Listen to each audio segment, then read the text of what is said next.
E as pesquisas mostram que a maioria dos filhos das vítimas de violência contra a mulher, os órfãos do feminicídio, são crianças. Bora repercutir esse caso?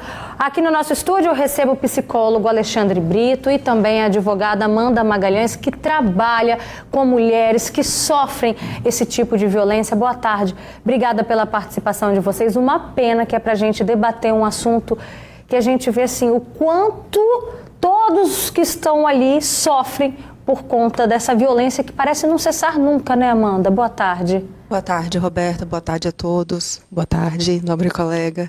Infelizmente, Roberta, é estarrecedor o que acontece com mulheres diariamente.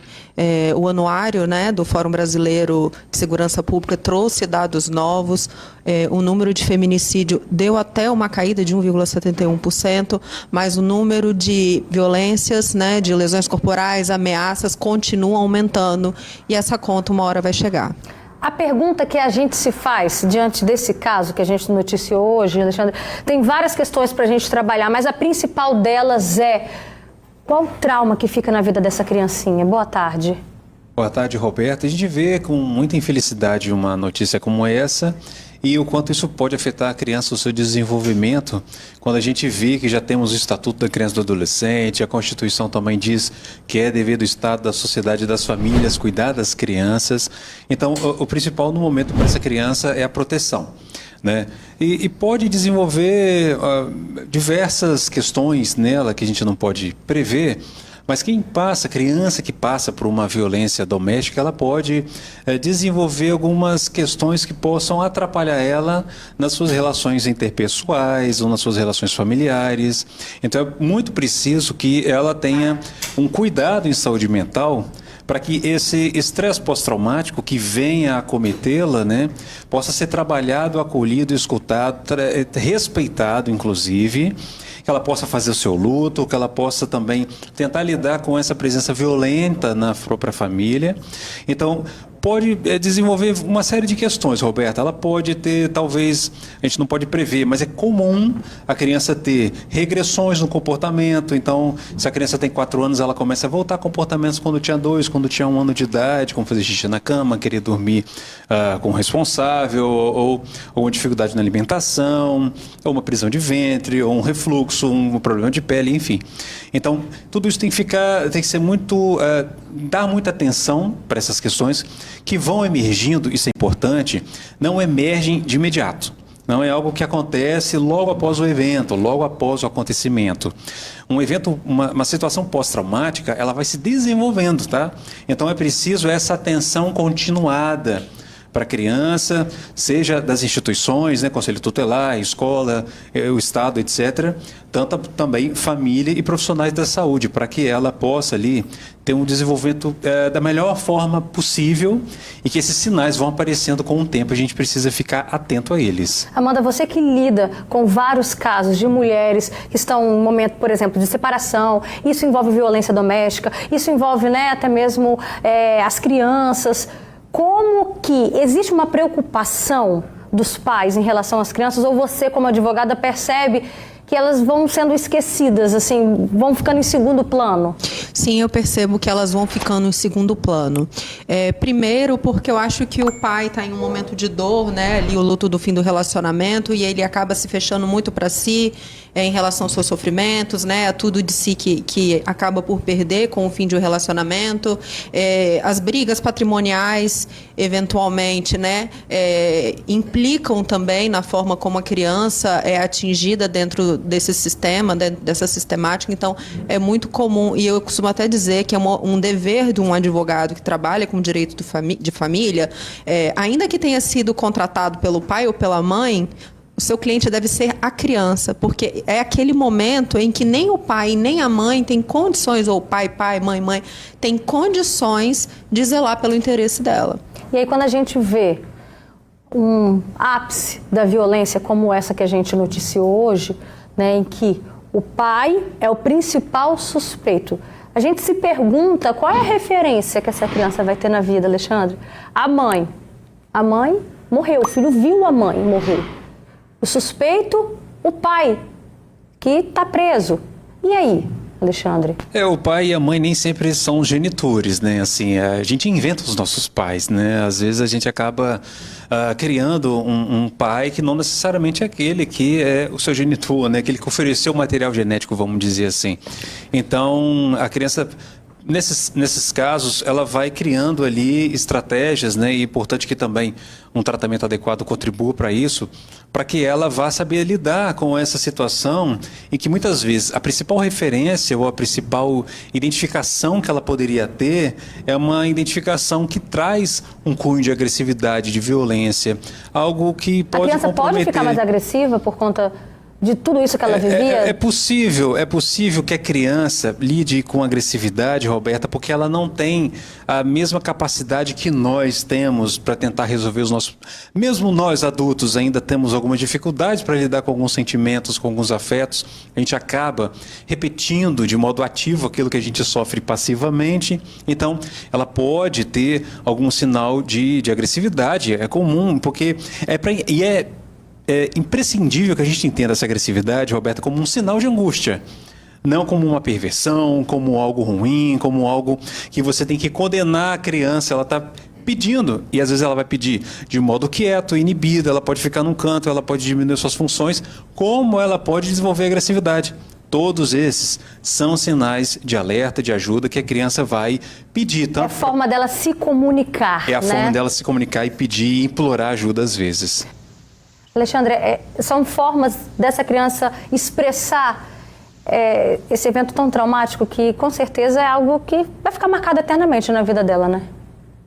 A gente percebe que quando a gente perde alguém, e perde alguém de modo violento também, inesperado, assim, algo em nós também se perde. Algo em nós morre junto, alguma coisa se vai também. Então, a gente vai percebendo que não tem uma fórmula, uma saída para você dizer como lidar, e cada um vai ter que encontrar essa saída. E é importante que esse apoio seja fundamental e permanente. Às vezes isso é cansativo, você acha que nunca vai melhorar, você fica desesperançoso, desesperançosa diante de uma recuperação da pessoa, mas é algo que ela vai ter que conviver. Não é algo que se esquece, mas se supera. E superar não significa que você esqueceu, mas que você aprende a lidar com aquilo de uma outra forma, criar novos significados, novos sentidos, dar até um novo valor para aquilo ali, entendeu? Até mesmo para suas funções sociais, um trabalho, uma profissão, enfim, algum evento social que você venha também por vir a fazer, algo da arte também pode acontecer. Então, a gente vai vendo que muitas vezes pode se agravar, mas não tem uma linha reta, não tem vamos dizer assim, um caminho certo que eu vou dizer que só vai melhorando ou só vai piorando. Na verdade, são ciclos. Então, melhora, piora, melhora. Você se aproxima do problema, se afasta do problema. Então, isso vai acontecendo de modo cíclico, né? Um alto, um sobe e desce. E tudo isso é parte, é importante. Às vezes a gente também sente assim, não está melhorando, então eu vou tirar do tratamento. Não, isso não é verdade. Às vezes o tratamento ele faz com que não agrave ainda mais, ou a gente não sabe o que está melhorando naquele tratamento. Mas impede também uma evolução desse quadro traumático. Com certeza. Falar sobre isso é muito importante, eu sempre gosto de comentar. Falar sobre o assunto, falar sobre a situação, falar sobre um trauma, falar sobre os seus monstros, sobre os seus fantasmas, não fazem com que eles aumentem. Pelo contrário, a gente tem medo de falar dos nossos fantasmas, quando na verdade, quando a gente se aproxima deles, não quer dizer que você vai eliminá-los, mas eles diminuem. De alguma forma, eles começam a conviver de um outro jeito com você. Então, a palavra, essa presença, a terapia, e também, é claro que é um trabalho multidisciplinar, não só um terapeuta, um advogado, muitas vezes um profissional também da saúde, um psiquiatra, etc.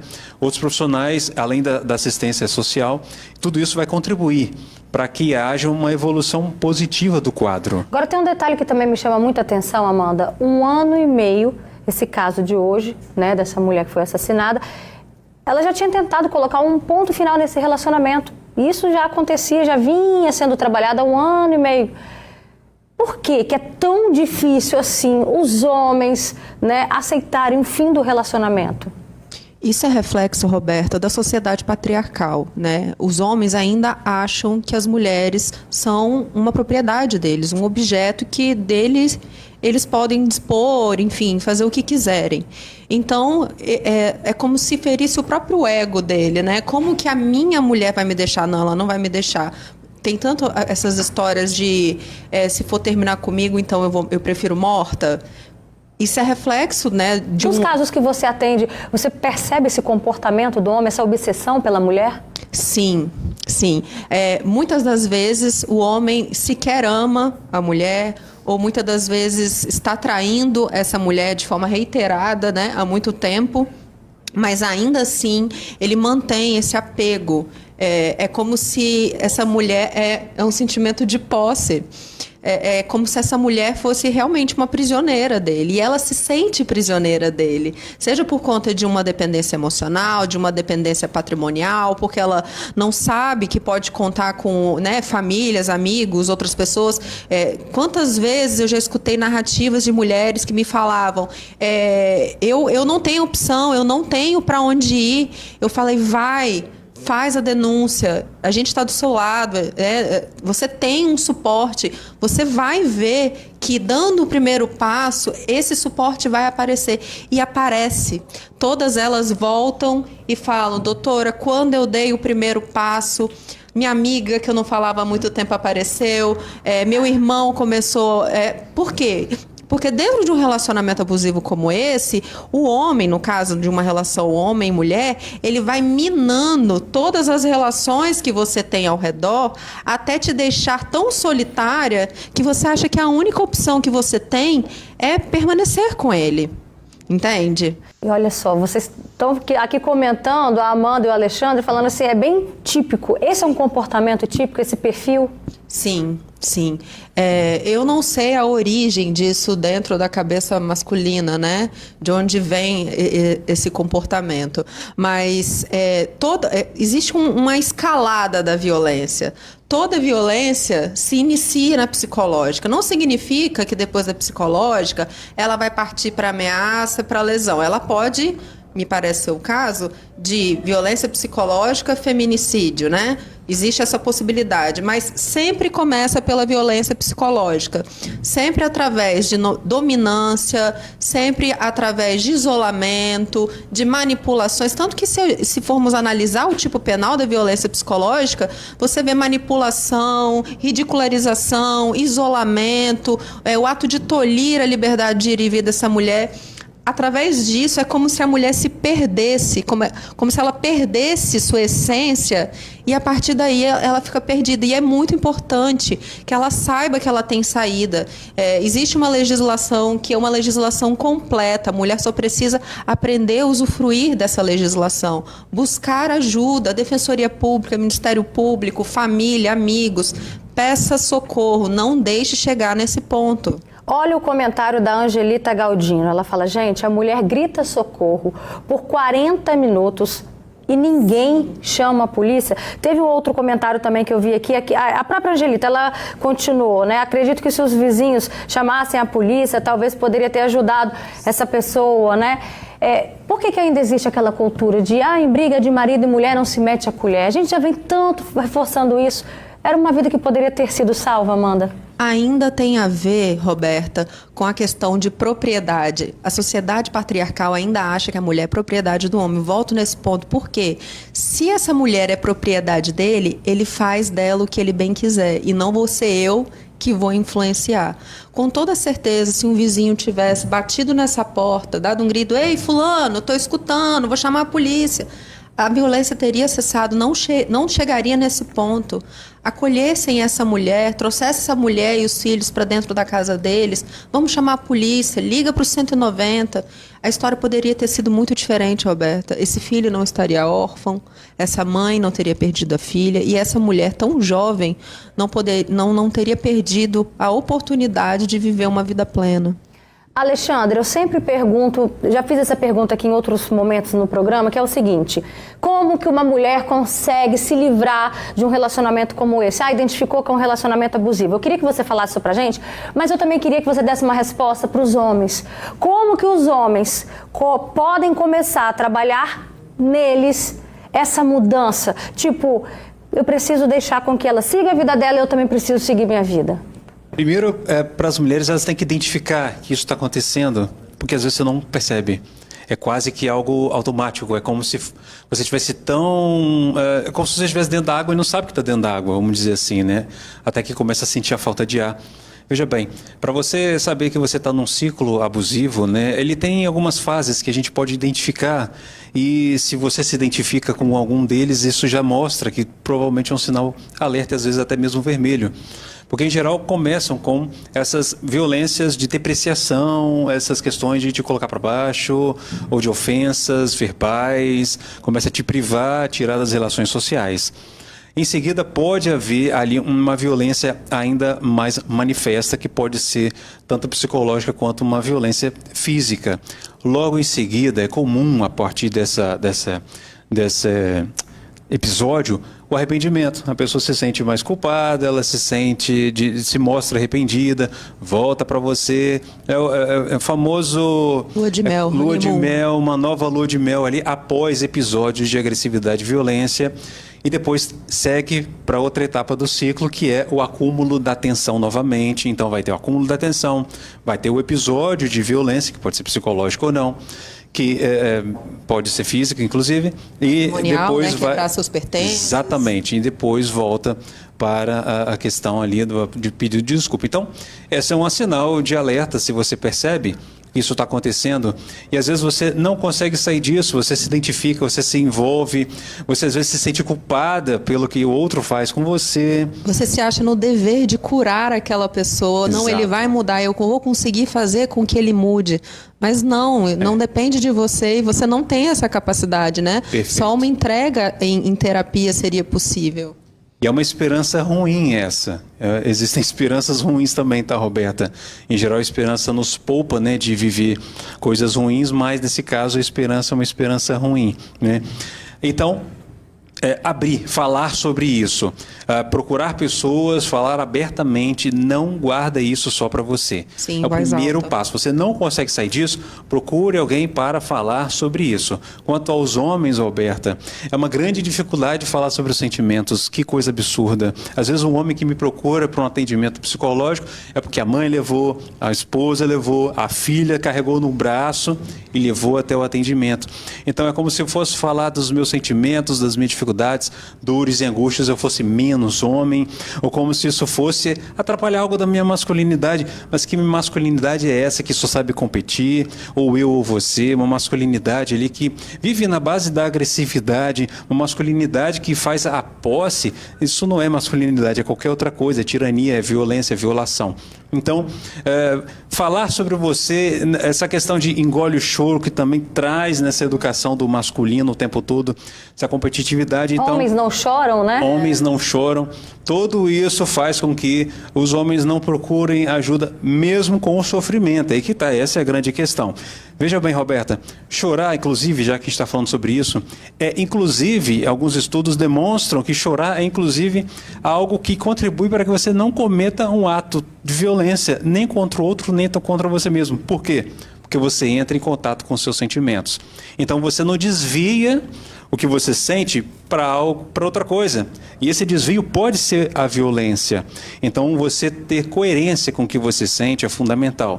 Então, procure um profissional. Você se identifica com um profissional homem para falar sobre suas questões, mas não deixe de procurar ajuda. Então, você se ajudando, você ajuda todo mundo que está ao seu redor também. Infelizmente, essa é uma realidade, Tiago, que a gente Tiago Correia, que a gente precisa sim falar sobre isso. Uma observação, Roberta, existem grupos, tá, de homens, muitas vezes, que é até conduzido por advogados ou judiciário, de homens que foram autores de violência, que eles se reúnem com profissionais para falar sobre isso também, tá? Então existem alguns grupos que fazem isso. A gente tem uma participação interessante da Marina, que ela escreveu o seguinte no Facebook: infelizmente eu não me meto, porque depois as mulheres, elas ficam contra a gente, né? Já vi muito isso onde eu moro, vou lá dar conselho, vou lá denunciar. Quando saber, Amanda, que não, eu acho que agora eu preciso me meter. Porque às vezes a gente acontece, né? Vou lá, vou me meter, o casal daqui a pouco tá de bem, vai ficar com raiva de mim. Então, Roberta, existe uma separação que para mim é muito clara entre as duas coisas. Se você está escutando um casal gritando um com o outro, se você está escutando um casal que se ofende, utiliza xingamentos, tudo bem você pensar em um conselho, né? Agora, se você está vendo que existe uma recorrência, se você está vendo, se você sabe de algum tipo de histórico daquela pessoa, enfim, qualquer sinal de que aquilo deu uma andadinha, deu um passo a mais, na dúvida, liga. Não tente conselho, não tem que tentar conselho. Por quê? Porque essa mulher, como disse o colega, ela está afundada né, em uma piscina, ela não percebe o que aquilo pode dar, ela precisa que alguém pegue a mão dela e tire ela de lá. Você compreende? Então, eu acho que é muito diferente as duas coisas. Por exemplo, quando termina com esse seu namorado porque ele não te faz bem. Isso é um conselho.